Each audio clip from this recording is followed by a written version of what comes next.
Would you believe car thefts are on the rise? And it's a serious crisis because not only can you do very little to prevent it, although I have some tips for you, and as well, you may in fact be driving one of those expensive vehicles that you worked so long and hard for to actually pay for.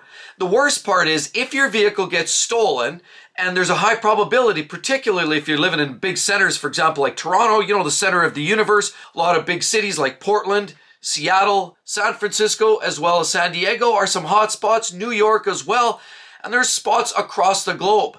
Anywhere typically you're going to find ports, and in Canada, the Port of Montreal is one of those spots that you're often finding a lot of these vehicles are now making it into a pickup truck or in the back of a loader and onto a shipping container to head overseas to various places where it's an absolutely lucrative business. Did you realize last year in 2023, Toronto experienced every 40 minutes there was a vehicle stolen? Yes, about 12,000 vehicles were gone last year in Toronto alone.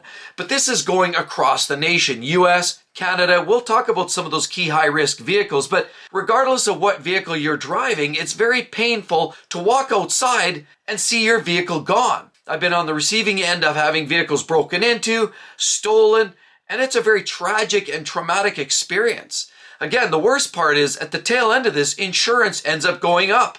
And it's not just one of those problems that affects an inconvenience. I've got to get a new vehicle. It actually impacts you bottom line over and over and over again. And did you also hear insurance rates are actually projected to go up, and they're justifying it with the increase in vehicle thefts. Yeah, these numbers are getting out of hand regardless of where you live. And there's definitely some key problems with this because even some of the authorities are starting to now advise in Toronto because for the risk of having a confrontation with somebody, they're saying, as opposed to hearing rumbling around in the night on your free or in your driveway and heading outside to see what's going on as somebody's breaking into your vehicle, you're better off, you're just absolutely leaving your key fob like this, just right in front of your door or right behind your door so that they can scan it because that's right, a lot of these would-be thieves are scanning the code. Now they use this laptop and they'll get out there and they usually have a couple people they might have this antenna so they're able to project a better signal and they'll get it right close to your front door. So if your key fob is sitting right at the front door, just inside, maybe in a basket, you should maybe consider either store it further back in the house or maybe even in something like a Faraday's cage, which is a metal basket of sorts, which can break down the signal. And it's much harder to get that signal through it. So a metal all-encompassing basket might protect you in that regard.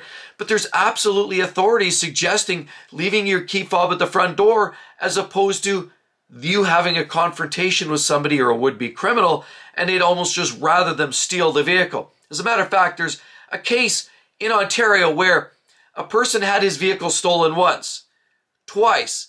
Then he bought the same vehicle, put those Apple tags in their vehicle. The vehicle, he got identified, oh, my vehicle's in motion. He wasn't with it. And he managed to follow the vehicle. He followed the key Apple tag and he found this vehicle was on the shipping ports. He called the police.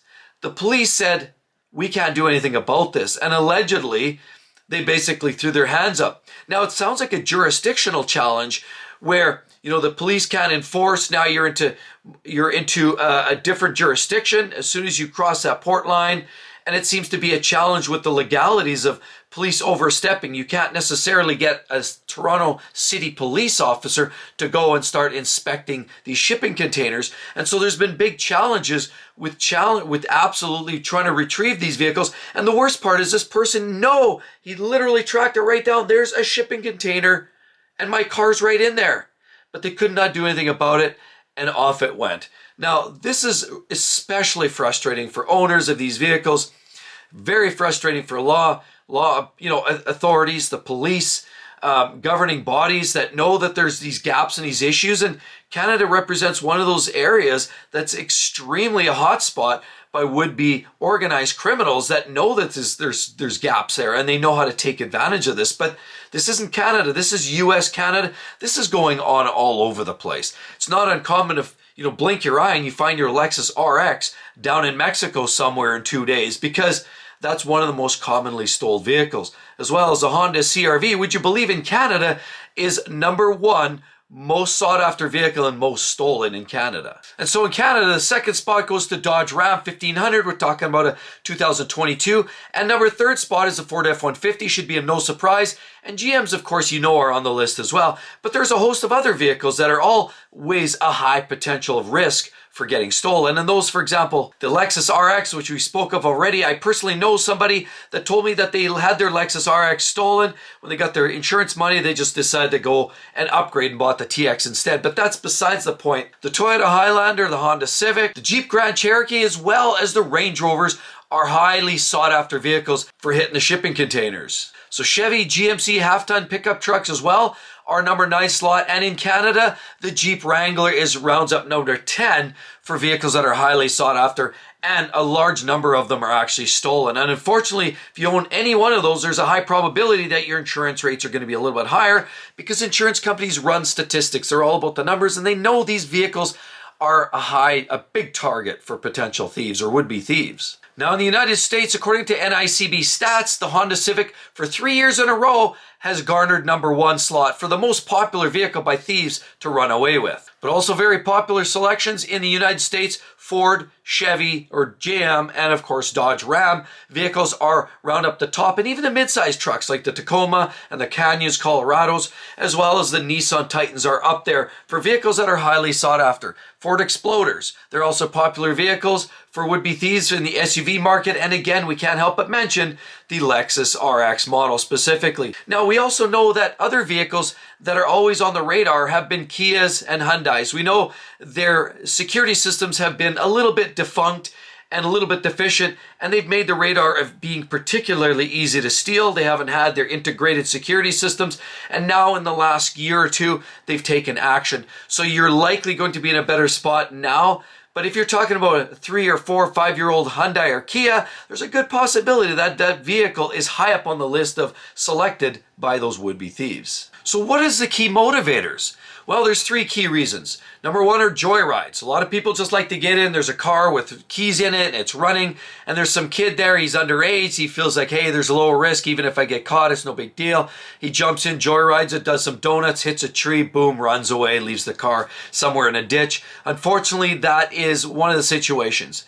Another one is people. You know, there's lots and lots of those hack shops and those shops that like to rip vehicles apart, tear the fenders off, disassemble these vehicles, and then sell these parts in compartmentalized sales. And they'll sell, you know, a couple of pairs of fenders, set of wheels, a dashboard, a set of seats, upgraded steering wheel, and they'll sell those parts usually on the likes of, you know, the Kijijis or some of the classifieds within Canada, United States. They often hit some of the radar there, or they just go to the general auto wreckers and they make a fortune. Maximum profit. $0 in, maximum dollars out. That sounds like a real successful business profiler model, doesn't it? But it's illegal. And unfortunately, there's a lot of people trying to participate in that. And then the third major reason is, or the motivator, is just shipping them overseas.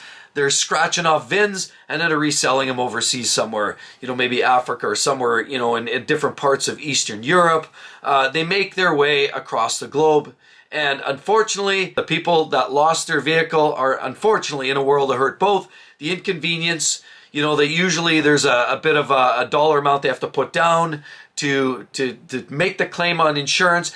And then when they finally, you know, get paid out and they're driving a new car, now they'll find insurance rates are going up. So everybody losing this other than the thieves themselves, unless they wind up in jail. And some of these thieves use different schemes, of course. Some of it is deception.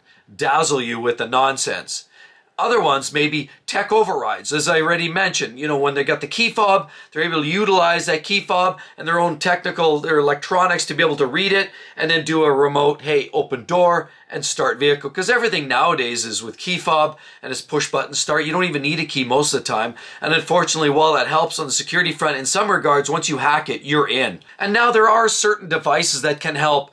You know, obviously OBD port, if you can plug that off, there's devices for that. There's also immobilizers, which become more third party. I wouldn't necessarily give you any recommendations. There are equipment out there that gets hardwired in. It's not something I would do on a weekend by yourself in your garage. You start butchering some of the factory wiring, you can really make a mess of a modern day vehicle. There's way too much electronics and technology in these vehicles. You may start messing equipment up. So that tread at your own risk, but I guess the balance is keep your vehicle versus, hack it apart and then at least it's safe, but you might start developing some electrical problems down the way. However, we all need ways to mitigate this. Obviously, some people say manual transmissions are harder for some thieves. Okay, that answers some of the problems. Some people put those, the arm on their steering wheel. Well, that helps a few small-time thieves too. Of course, Faraday's cage. Plain as day. Keep your vehicle in daylight. Lots of windows looking at it. Keep an eye on it. Video surveillance. If you have video surveillance cameras around, at least you can identify that. Maybe alarms. Even better, out of sight, out of mind, park it in the garage if you can. Always lock your doors and never leave valuables. So even in a garage, never leave your key or your garage door open or in your vehicle. They could get in and poof, they're straight into either the house, the garage, the car, whatever it is. So secure it, lock it down. If it's out of sight, out of mind. So the fight against auto theft in the United States is strong, but it's clearly not one of the main priorities. And unfortunately, this is just another key point indicator, KPI, as to what we're seeing in this whole society as a general. People are broke. People don't have the money. So other people are looking at opportunities to make money. And in some cases, it feels like this is the way to go. So they're stealing cars, turning it over for a buck. But on the Canadian side, they're trying to take some actions. $28 million the Canadian government's going to throw at increasing border patrol to monitor some of this activity in and out with vehicles that don't look like they're registered to the personal owner. As well, they're looking at investing at $120 million as well to further enhance controls against gun violence and violence in general, as everything's been on the upswing. In Ontario, of course, the center of the universe, there's been lots and lots of violent crimes, and unfortunately, it's time to step it up. Now, as well, they're also going to take a mandate. They're going to take action against the sale of some of this equipment. Odds and sods of technology that help facilitate, duplicating keys, breaking into vehicles, hacking software. They're going to start tracking that equipment down through marketplace, through all types of avenues, and round up all this equipment and make it disappear. Because get that stuff off the street and you'll have less and less and less of this issue. And the Department of Justice Canada is looking at amendments as well to crank up the codes and the penalties for would-be thieves of these automobiles as well. So they're going to really take a bigger bite out of this crime, or that's the effort, because it's getting out of control. Everybody has been impacted by car theft in some way. Either you've had your car broken into, stolen, pieces ripped off. I personally saw a vehicle once near my home. I came out one day and the truck was up on 4 jack stands and all the wheels were missing. So even if it's a partial theft, that's enough to know that you're victimized, and now that puts you in a little bit of a spot of vulnerability and you feel a little insecure with what just happened. Makes you kind of paranoid. It's not a nice feeling. And on top of it, when the dealers are offering up glass etching or etching of any sort, they are not going to help. They're not going to save your bacon, and they're definitely not going to prevent your vehicle from landing on a shipping container. So don't bother. So insurance companies are definitely going to feel a world of hurt, and they're seeing increases thefts. The claims are going up, and not just with that, electric vehicles as well, claims. Insurance companies are really starting to feel the burn with some of these issues, and they're going to start transferring those costs to you and I, unfortunately. So let's do our part to try to slice these thieves off at the knees. And on top of that, check it out right there. What's going on with the banks and why there's such a crisis? Hope to see each and every one of you on the next one. We'll see you real soon. Bye-bye.